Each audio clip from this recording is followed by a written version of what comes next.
Hi, എന്താ പാടെ സുഖല്ലേ? ഒരു 4 ദിവസം മുമ്പ് ഞാനൊരു വീഡിയോ ചെയ്തിരുന്നു. എന്ത് അസ്സലാം അലൈക്കും, ഒത്തിരി പേരായി ചോദിക്കുന്നു, പിന്നെ എന്താണ് നിങ്ങൾക്ക് പറ്റിയത്, നിങ്ങൾ ഇനി അടുത്ത വിവാഹം കഴിക്കുന്നുണ്ടോ?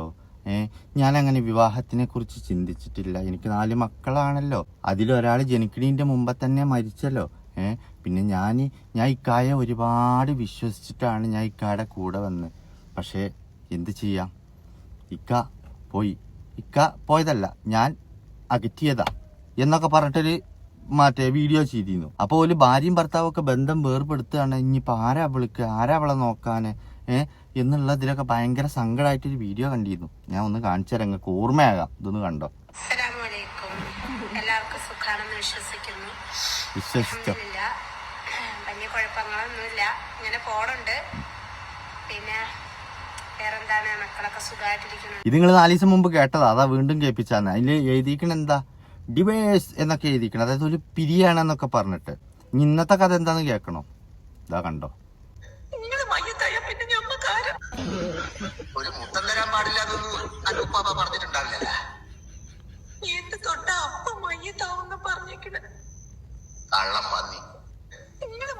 കേട്ടോങ്ങളെ, ഇതാണ് ഇപ്പൊ ഇന്നത്തെ അവസ്ഥ. ഇതൊന്നും അല്ല, 1-2 കൂടി നിങ്ങൾ കാണി, അവിടെ ഇരിക്കും.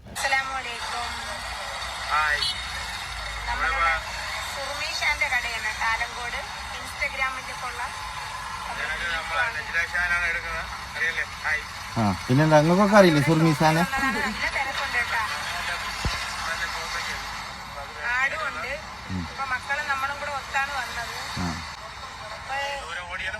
കേട്ടില്ലേ, ഒരു സുർമീസാന്റെ കടയിലേക്ക് വയ്ക്കുക. നിങ്ങൾക്കൊക്കെ അറിയില്ലേ സുർമീസാനെ? അപ്പൊ മക്കളൊത്താണ് ഓല് പെയ്ക്കണത്. അൽഹംദുലില്ലാ, അവലെ ഹാപ്പിയാണ്. എങ്ങനെ 4 ദിവസം മുമ്പത്തെ വീഡിയോ നിങ്ങൾ കണ്ടില്ലേ? ഇന്നത്തെ വീഡിയോ അപ്പൊ എന്ത് സുർമീസാന്റെ കടയിലേക്ക് ഓല് 2 പോയി, മക്കളൊത്തു പോയി. അൽഹംദുലില്ലാ, ഹൈറാണ്. എല്ലാം ഹാപ്പിയാണ്. പൊന്നാര മകളെ, എനിക്ക് എന്നോട് എന്താ പറയാനുള്ള അറിയോ?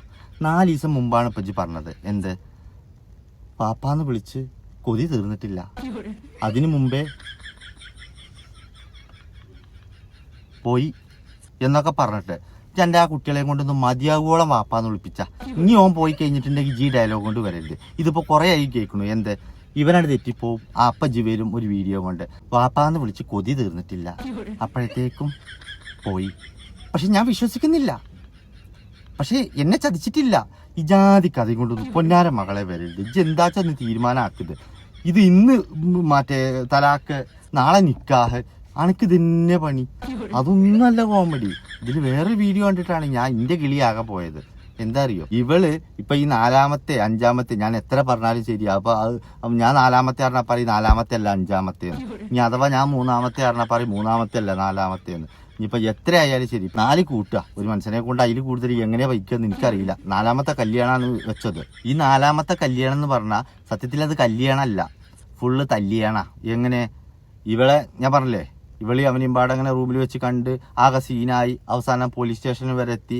പോലീസ് സ്റ്റേഷനിൽ നിന്ന് ഉമ്മാനോടും വാപ്പാനോടൊക്കെ നിങ്ങളെ പണി നോക്ക്, എനിക്കറിയാൻ ജീവിക്കാന്, എനിക്ക് ആരെന്ത് പറഞ്ഞാലും ഇവനെ തന്നെ മതി എന്നൊക്കെ പറഞ്ഞു പോന്ന ഇവള് ഇപ്പൊ ഇന്നലെ ഒരു റീലിട്ടിക്കണം. കാണണ്ടേ? എനിക്ക് ഇതാ കാണിച്ചു തരാം.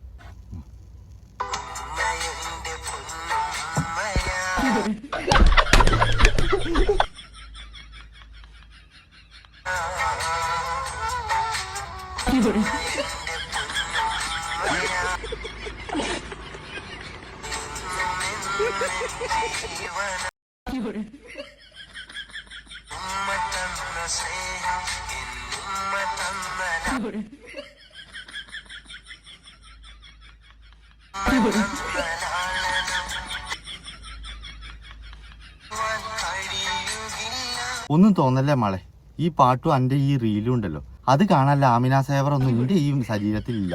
മാത്രമല്ല ഇത് ഞാൻ നാട്ടിലേക്കും കാണിച്ചു കൊടുക്കണ്ടേ.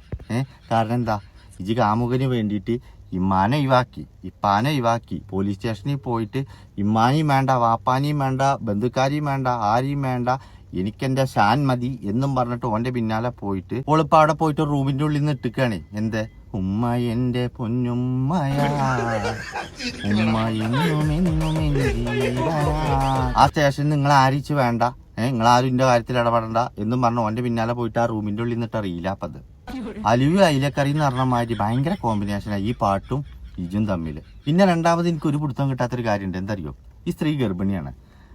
ഈ വയറ്റത്ത് ഇങ്ങനെ കൈ വെച്ചിട്ട് പറയും, ഏത് ഇജിൻ്റെ അങ്ങനത്തെ മോനാണ്, ഇജിൻ്റെ അങ്ങനത്തെ മോൻ. അതായത് ആൺകുട്ടിയാണെന്ന് ആരോ വന്ന് പറഞ്ഞുറപ്പിച്ച മാതിരി ആൺകുട്ടിക്കായിട്ടുള്ള കാത്തിരിപ്പാണ് 37. എന്ത് റീല് ചെയ്യുകയാണെങ്കിലും അപ്പൊ പള്ളമെന്ന് കഴിഞ്ഞിട്ട് അതൊരു ആൺകുട്ടീനെ ചായവില്ല എന്തെങ്കിലും ഒരു വാക്കയിൽ യൂസ് ചെയ്യും. അപ്പൊ ആൺകുട്ടിയാണ്, ആൺകുട്ടി മതി എന്ന് 32 ഉറപ്പിച്ചിരിക്കണു.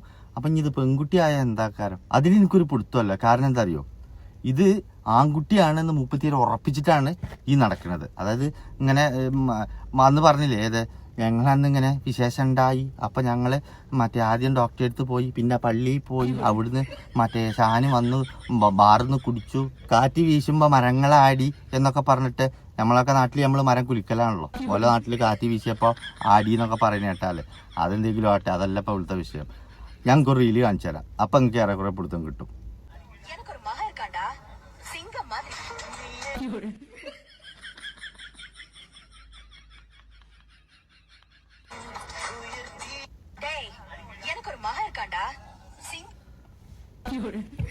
ഞാൻ പറഞ്ഞേ, അതായത് നമുക്ക് ഏത് കുട്ടി ജനിച്ചാലും ആണായാലും പെണ്ണായാലും അതിന് 2 കൈ നീട്ടി സ്വീകരിക്കുക എന്നുള്ളതാണ് ഒരു മാതാപിതാക്കളുടെ കടമ. ഇത് ആണ് മതി, ആണെന്നെയാണെന്ന് 37 ഉറപ്പിച്ചിട്ട് ഇനി അഥവാ അത് പെണ്ണായി കഴിഞ്ഞാൽ എന്തായിരിക്കും സ്ഥിതി? ആ ലേബർ റൂമിൽ വെച്ചിട്ട് തന്നെ ചിലപ്പോൾ ഇവള് ഓനെ തലാക്കില്ലും. കാരണം പെൺകുട്ടിയായില്ലേ. ഓൾ ഇത്രയും കാലം ഈ 10 മാസം മറ്റേ ഉയിഞ്ഞും കൊണ്ട് നടന്നിരുന്നത് ആൺകുട്ടിക്ക് വേണ്ടിയിട്ടല്ലേ. പിന്നെ ഇപ്പൊ അത് പെൺകുട്ടിയായ എന്താ ഓള് ചെയ്യുക? എനിക്കൊരു പിടുത്തമല്ല. എവിടുന്നാ ഇതൊക്കെ കുറ്റിയും പറിച്ച് വരുന്നു? ഒരു ദിവസം കടന്നു പോണെങ്കിൽ എന്തെല്ലാം അക്രമം കാണണം. ഇതൊക്കെ പാടെടുത്ത് കാണിച്ചെന്റെ വിചാരിച്ചിട്ടാ. ഓൻ്റെ ഓളി ലവ് സോങ് ഒക്കെ ഉണ്ട്. ഓല ഏതോ തൊടുവിലൊക്കെ പോയി ഇരുന്നിട്ട് കെട്ടിപ്പിടിച്ചലേ, ചാടിക്കളിച്ചലേ, സ്റ്റെപ്പ് എടുക്കലേ, ഇതൊക്കെ ഉണ്ട്. ഇപ്പൊ രണ്ടാമത് പിന്നെയും വന്നില്ലേ. സോറി, രണ്ടാമത്തൊന്നല്ല, ആകെ കല്യാണം ഇത് കഴിഞ്ഞിട്ട് 6 or 7 മാസം എന്തോ ആയിട്ടുള്ളൂ. അതിന്റെ ഇടയ്ക്ക് ഒരു മാസത്തിൽ 25 ദിവസം ഇവല് മറ്റേ എന്താ പറയാ തലാക്കും ഡിവൈസും മറ്റേ വേർപിരിയലും സങ്കട കഥകളൊക്കെ ആക്കാരം. ബാക്കിയുള്ള 5 ദിവസത്തെ റീല് കണ്ടു കഴിഞ്ഞിട്ടുണ്ടെങ്കിൽ അല്ല ഇവലെന്നെയാണ് നേരത്തെ പാടെ പറഞ്ഞതെന്നുള്ളതും തോന്നും.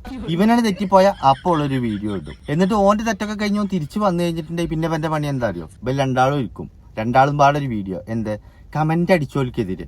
ആരടാ പറയാൻ എന്റെ ഷാനിന്? എന്റെ ഷാനിനെ എനിക്കറിയാം, എന്റെ ഷാൻ എന്നെ വിട്ടു പോകൂല, നിങ്ങൾ ആരാത് പറയാ എന്ന് വെച്ചിട്ട് നാട്ടുകാരെ നെഞ്ഞത്തേക്ക് വേറെയും കയറും. എന്ത് കഥയാണ്, ഒരു പിടുത്തമല്ല. എന്തായാലും ഇതിനു മുമ്പ് ഇവള് കെട്ടിയ ഭർത്താക്കന്മാരൊക്കെ ഇവളെ സ്നേഹക്കൂടുതൽ കൊണ്ട് കുടി തുടങ്ങിയിട്ട് ഓളെ ഒഴിവാക്കി പോയി. ഇവൻ എന്തായാലും മറ്റേ സ്നേഹക്കൂടുതൽ കാരണം കുടിച്ചും പോവും. 4 ദിവസം കഴിഞ്ഞ് അങ്ങോട്ട് തന്നെ വരുന്നുണ്ട്. അതിപ്പോ എന്താ സംഭവം എന്നൊരു പിടുത്തമല്ല. വരട്ടെ, എന്തായാലും ഇപ്പോൾ ഓളെ പേരൊക്കെ അല്ലേ. അല്ലെങ്കിൽ ഇനിയിപ്പോ അതിന്റെ ഒരു പിരിവിന് ഓള് വേറൊരു വീഡിയോ ഇടും. ഇനി നോക്കിക്കോ, ഓളെ മറ്റേ ലേബർ റൂമൊക്കെ കൊണ്ടുപോണതിന്റെ തലേദിവസം പിന്നെ തെറ്റിപ്പോക്കാക്കാരം. അപ്പൊ ഓളൊരു വീഡിയോ ഇടും. ഇപ്പൊ ജനിക്കണ കുട്ടീനെ വാപ്പാന്നൊന്ന് വിളിക്കാന് ഷാനെ കിട്ടിയില്ല. പടച്ചോന്റെ വിദ്യ. ഇൻഷാ അല്ലാഹ്, അൽഹംദുലില്ലാ. പിന്നെ ഇപ്പൊ പൈസയൊക്കെ കുറെ വേണല്ലോ ഹോസ്പിറ്റലിൽ. നമുക്കറിയാം, നിനക്കറിയാലോ, നമ്മള് ഇത്തിരി ചെലവൊക്കെ ഉള്ളതല്ലേ. ഇൻഷാ അല്ലാഹ്, അൽഹംദുലില്ലാ, തവക്കൽത്തു അലല്ലാഹ്. പൈസയൊന്നുമില്ല നമ്മുടെ കയ്യില്. പിന്നെ എന്റെ ആദ്യ കുട്ടി ജനിക്കണീന്റെ മുന്നേ തന്നെ മരിച്ചല്ലോ. ഇൻഷാ അല്ലാഹ്. ഷാന് എന്നെ മനസ്സിലാക്കിയില്ല. ജനിക്കുന്ന കുട്ടി പാപ്പാന്ന് വിളിക്കാനുള്ള ഭാഗ്യം ഉണ്ടായില്ല. അതാണ് സങ്കടം. ഇനി ഒരു കല്യാണം അത് ഉണ്ടാവൂല ജീവിതം. ഇതായിക്കൊള്ളുണ്ടോ ആ ഡെലിവറിയുടെ തലേ ദിവസം ഉണ്ടാവുമ്പോൾ ഇങ്ങനത്തെ ഒരു വീഡിയോ അത് ഇടാതിരിക്കാനാണ് ഞാനിപ്പോൾ ഇത് പറയുന്നത്. ഇത് കണ്ടിട്ടേലൊന്ന് അത് വേണ്ടാന്ന് വെക്കട്ടെ. ഉണ്ടാരടങ്ങിയിട്ട്. ശരി എന്നാ.